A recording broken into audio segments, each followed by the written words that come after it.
Salut, de retour à la maison après ce Belgique-Burkina Faso amusant.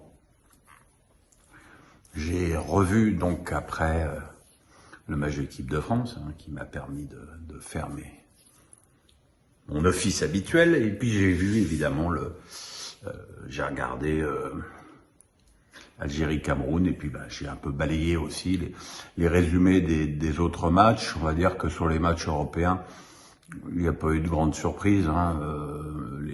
D'abord, les équipes qui recevaient se sont imposées, et puis voilà, il y avait quand même un écart conséquent entre la Pologne et la Suède, et le Portugal et la Macédoine. Non, c'est plus vers l'Afrique que mon regard s'est porté, évidemment, avec la revanche de la CAN, qui s'est jouée comme la finale au tir au but, et qui a vu, comme en finale, le Sénégal s'imposer, surtout qu'il y a quand même 3 joueurs égyptiens qui ont raté leur tir au but. Voilà, c'était un match peut-être un petit peu plus palpitant que la finale, mais en même temps, ça c'était pas bien dur.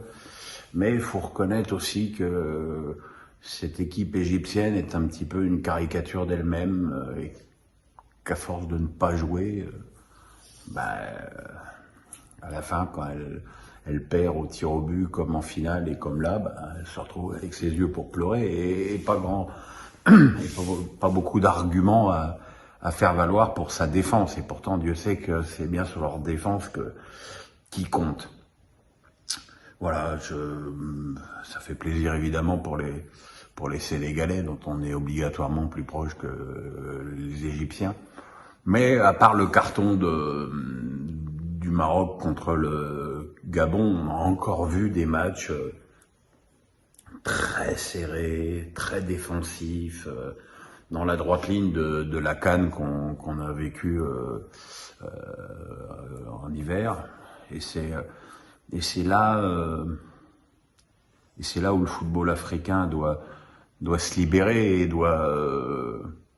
il faudrait qu'il y ait des équipes qui aient une volonté de jouer plus importante que ça, parce que Algérie-Cameroun, les Camerounais ont ouvert le score, les Algériens ont égalisé miraculeusement à quelques minutes de la fin de la prolongation, et là ils étaient qualifiés. Et aussi incroyable que ça puisse paraître, ils ont totalement arrêté de jouer.